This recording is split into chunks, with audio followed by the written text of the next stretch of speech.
Namaste to all. In yesterday's Yajna, my Acharya ji really gave in-depth knowledge from Vedas and Shastras. My Acharya spoke about Vairagya, he spoke about Guru Bhakti, he spoke about the Sanskaras. Especially yesterday was Mundan Sanskar for one of the small kid of Acharya's disciple. So when he was performing Mundan Sanskar, he gave very deep insights from Vedas on the necessity of Sanskars and the impact of Sanskars on one's life. So I'll start with Vairagya. Of course, Vairagya, he gave pravachan towards the end of the Yajna, but it was so in-depth. I don't know if I'll be able to justify what he told, but I'll try to give you some glimpse. My Acharya was telling that Vairagya, without Vairagya in life, nobody can realize Almighty God.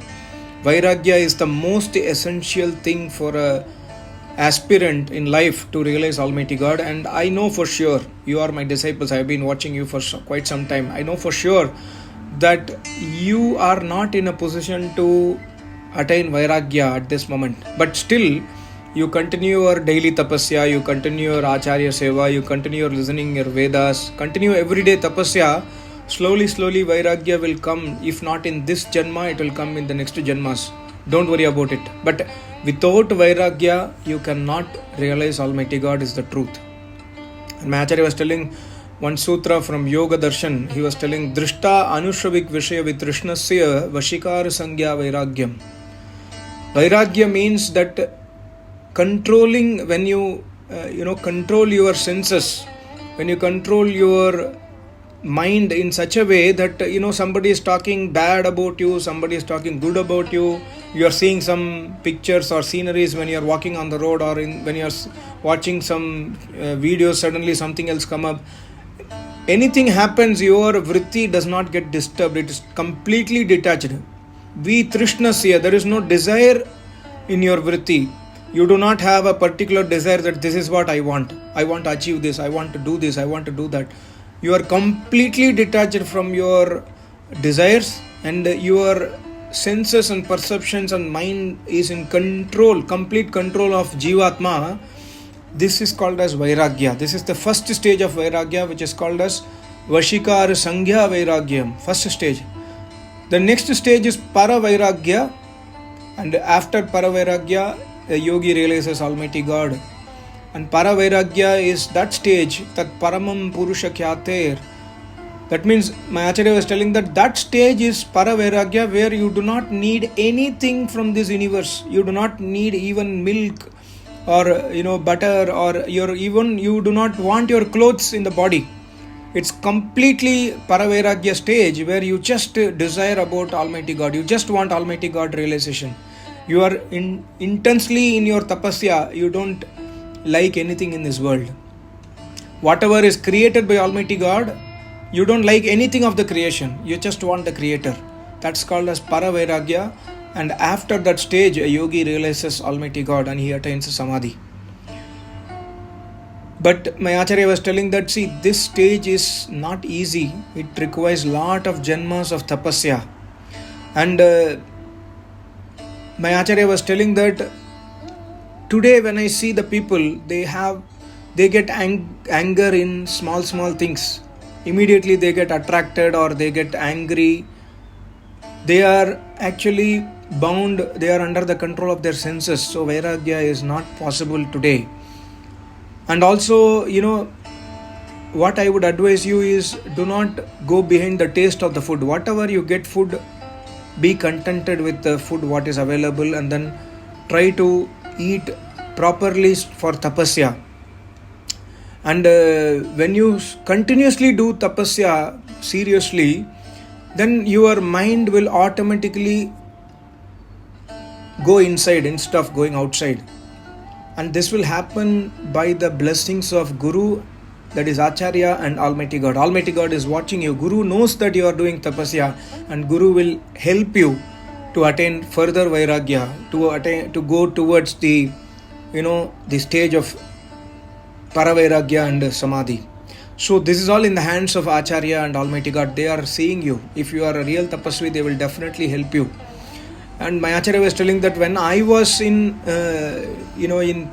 intense tapasya at that stage, when I was in Rishikesh with my Acharya, We do not know what's happening. In fact, we used to go for taking bath in the small waterfalls which is near our cave, and there used to be tiger which is drinking water. There comes a tiger to drink water.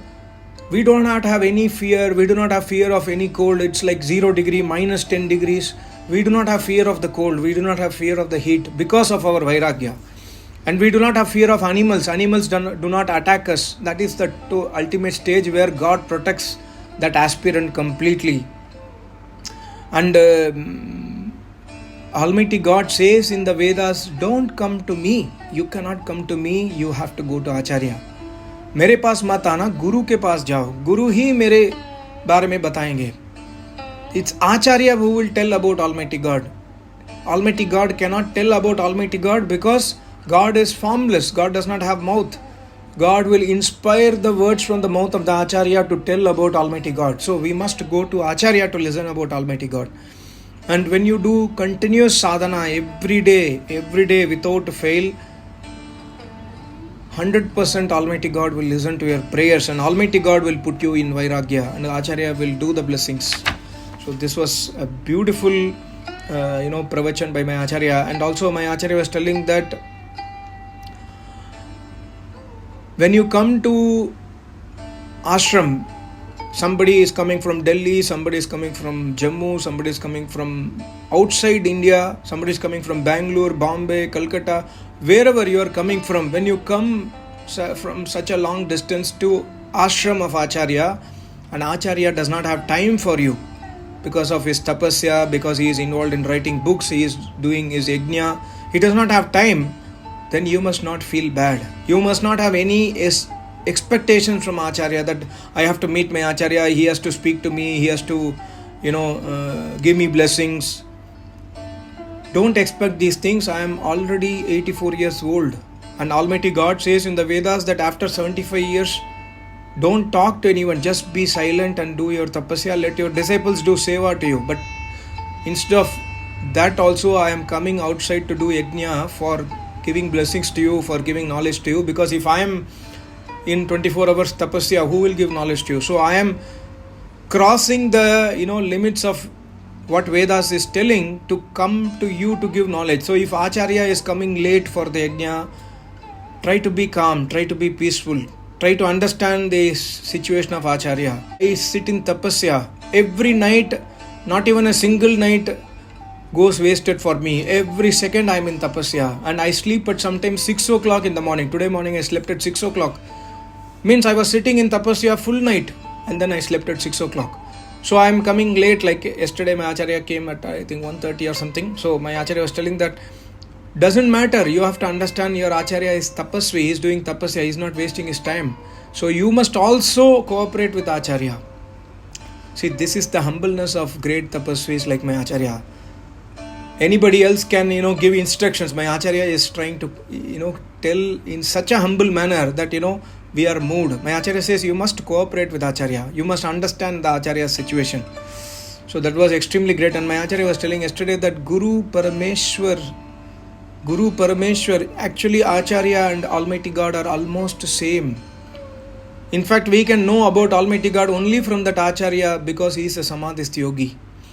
So try to serve the Acharya. Today you are serving us. You are giving seva dan to this ashram. It's really good. It is the Vedic culture. But you must understand that without service to Acharya, the Vedas knowledge cannot be obtained. So, the most important thing in the Vedic Vidya is service to Acharya. You cannot write in a book about the greatness of Acharyas because they are extremely intense tapasvis. They have realized that which cannot be realized by normal human beings. So you must understand that Acharyas, their tapasya, their situation, what is their state, inner vritti, and then each and every disciple should cooperate with Acharya. This is extremely important I don't know how many of you have a real Acharya in life, but if you have an Acharya who is a Samadhist yogi, I think this is a very, very important point. And also, one who does not worship that Almighty God, Bhumi Bhar those people are burdened to this universe. Almighty God says in the Vedas, in fact my Acharya was telling yesterday that I was writing that the new book. When I was writing the new book, I quoted one Rigveda mantra. The mantra says that in that mantra Almighty God says that one who does not worship me, one who does not understand my knowledge of Vedas, one who does not listen Vedas from Acharya, one who does not do yajna, I don't even consider them as human beings. This is such a powerful statement by Almighty God. My Acharya was telling that you must deeply think about this statement. That Almighty God is saying that I don't consider you as human being. Means what? God will not give us human birth again. We are wasting our life without Vedas. Without Vedas, my Acharya yesterday was telling, without Agnihotra, without Yajna, without Vedas, without Acharya, your life is total waste.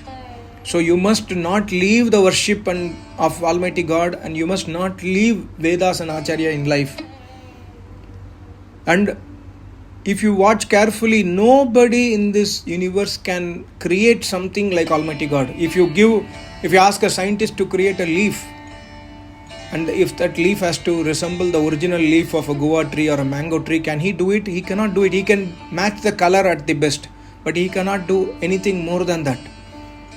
Because we must understand that Almighty God is the creator. We cannot compete with Almighty God. He is the one who has given us the mind to think. We are utilizing, my Acharya was explaining an important point. We are doing Keti, that is farming.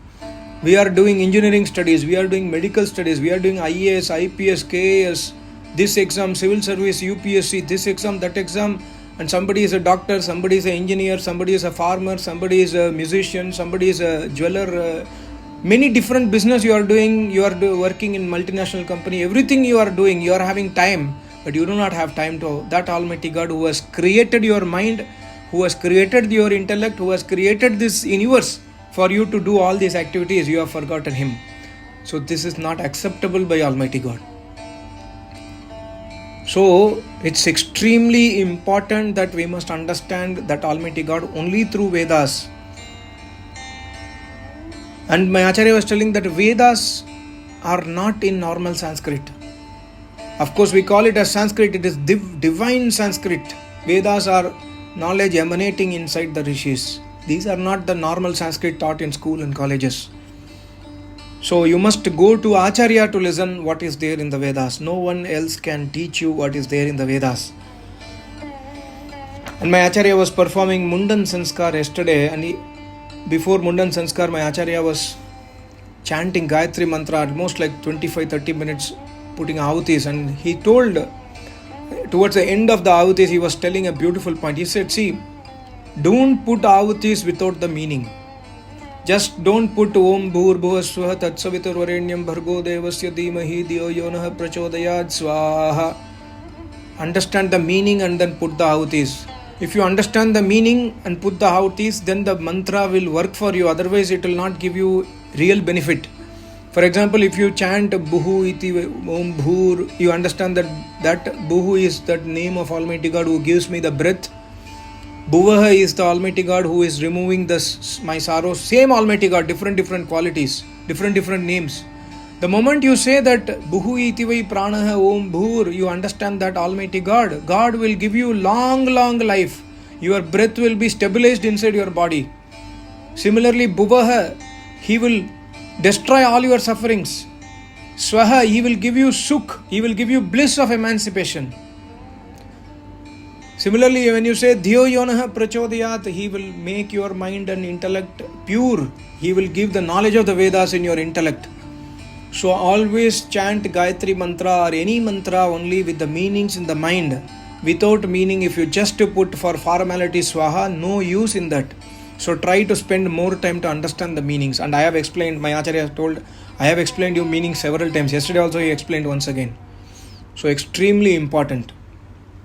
And also my Acharya was telling yesterday that every Rishi Muni like Sri Ram or Sri Krishna or Patanjali Rishi, Atri Rishi, Gemini Rishi, any Rishi Muni, they have all done their sanskars in the life. They also did Mundan Sanskar. When Sri Ram was a kid, Mundan Sanskar was made to him. Today we have forgotten the sanskars. today we have forgotten the Almighty God and the knowledge of the Vedas. Only God does not need to do any sanskars because God is ever formless. God does not need to have a naming ceremony because the name, Almighty God's name is Swayambhu. He gives the name in the Vedas and God is formless. For example, if somebody's name is Sri Ram, he is Jivatma, the name is given to the body. Almighty God does not have a body, so we cannot do sanskar for Almighty God. Almighty God name is given by God in the Vedas. He is Swayambhu. But for us, we are human beings. We must do sanskars for our children. And yesterday, my Acharya was doing Mundan sanskar for a baby, and my Acharya explained, see, the mantras are giving knowledge about Mundan sanskar. The mantra is giving blessings to the baby for long happy life. The mantra is giving blessing that the baby should have proper digestion. The food should be properly digested. He must live long life. He must have good wealth, good health, and he must have, even after entering Grahastha Ashram, Prajanan Shakti. He must be able to reproduce children in the Grahastha Ashram. Today, we know there is a recession of population in the world. Slowly, number of babies getting born is reducing slowly. Prajanan Shakti is over today. In future, maybe 500 years down the line, the world population might not be 7 billion, it will be 3 billion. We do not know. I mean, that is what the statistics say. Because we are losing the Prajanan Shakti. People are wanting only sensual pleasures. They do not want to live a life of Grahastha. This is my point that my Acharya did not say. But my Acharya said, Prajanan Shakti.